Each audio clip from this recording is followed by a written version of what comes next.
Hi, this is Anne-Sophie from AnneSophieDumets.com, and I also work with GameChangingParents.com. And I wanted to talk about a huge problem, a huge feeling that is plaguing millions of parents right now as we speak. And this is really the number one problem that is keeping parents unhappy, unsatisfied, empty, running on empty, actually feeling like they are the only ones going through this situation. However, they're not. So what are we talking about? It is that feeling of being absolutely, completely buried, overwhelmed with too much to do and never feeling like there are enough hours in the day.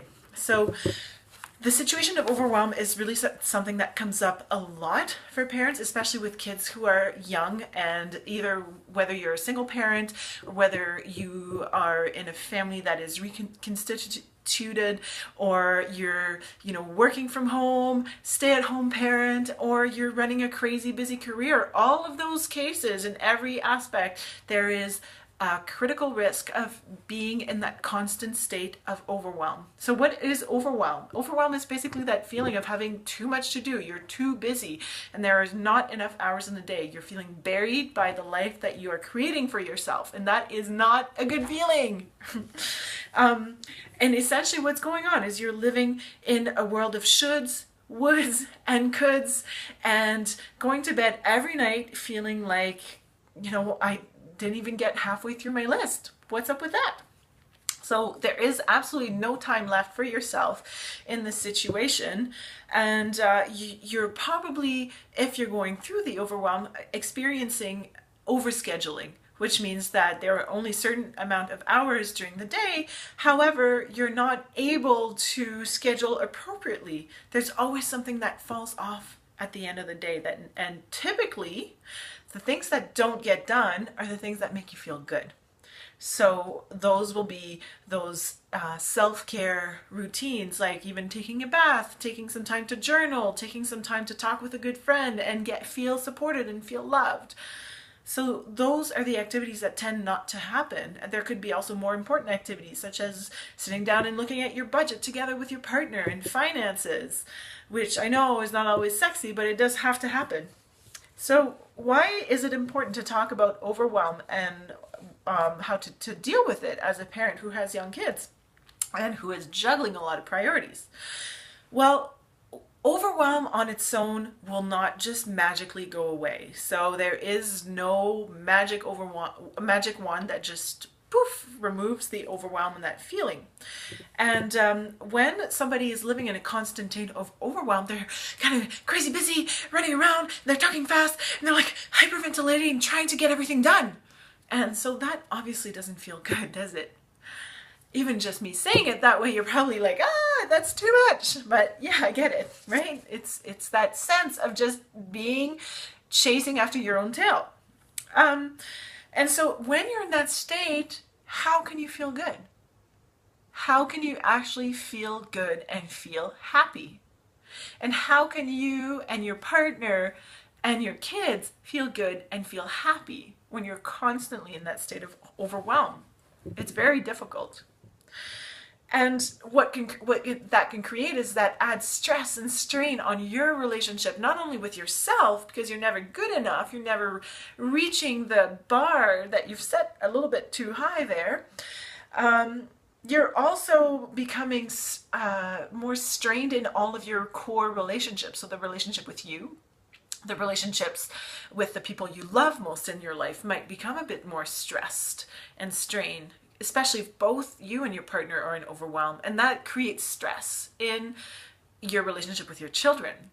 And stress can have some pretty dire health benefits not health benefits, the opposite of that, health consequences on your life and the life of the people around you. It can create sleep issues, it can create overeating or undereating, some possible depression, and that can all trickle from being in that state of constant overwhelm.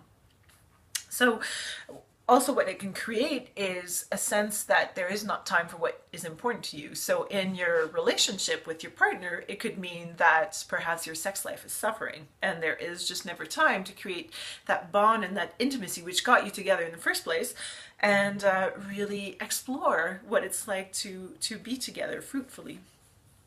So there's so much that we can talk about on this topic of overwhelm and living in overwhelm as a parent, and I'm not here to do the full analysis of what that is because we would be here way too long. However, and plus you're busy, so I know you don't have time to listen to much more than this, but I did want to ask you a question. Now, a person who lives in overwhelm might have the tendency to say, well, I don't have time to change. I'm too busy to change. Even though I feel miserable. I'm too busy to be the kind of parent I'm meant to be, and look at what that would look like. And I'm too busy to even set constructive goals to help me become that person. So what if one of the goals to conquer overwhelm was, instead of valuing being busy, what if the question was, well, how could creating ease and peace in my life be a goal? So in goal setting, we have the tendency of setting goals that are just embedded in rock. Like, I'm going to get, 10 push-ups done every morning, or I'm going to meditate every day, and I'm going to, whatever it is that is going to be accomplished tends to be like a big milestone. And setting a goal and saying, what if I could just live with more ease in my life and feel more ease and more peace in my life? That feels like a loosey-goosey goal. However, what if that simple intention could allow for your activities to be a little bit more slow and intentional, allow for enjoying those small moments that make life beautiful, and to really be present with yourself, to really be present with your children, to really be fully connected and present with your partner, and fall in love again. Doesn't that sound great? So I know that probably you're listening to this and thinking, that's crazy. I can't let go of what I need to let go of to feel ease and peace, because it would mean letting go of control, letting go of, not being micromanaging every minute of your day. And this is a radical shift in who you are and how you show up in your life. So it means creating space in your day so that you can have magic happen, so that random chance moments can show up in your life, and appreciating them, creating them.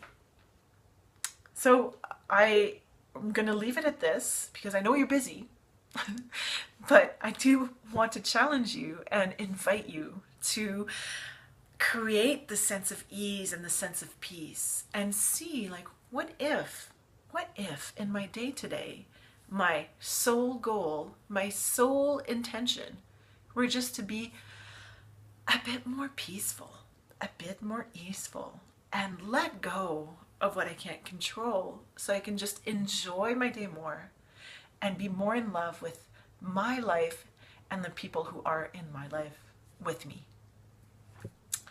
Signing off, this is Anne-Sophie Dumetz. You can find me at asdumetz.com. I blog about personal growth and parenting, and that basically what it takes to become a game-changing parent, the kind of parent who is the type of grown-up you hope to see your kids be someday. Being great at being you, being great at being a parent, and making a difference in your world. Have a wonderful day, and please leave your comments below this video.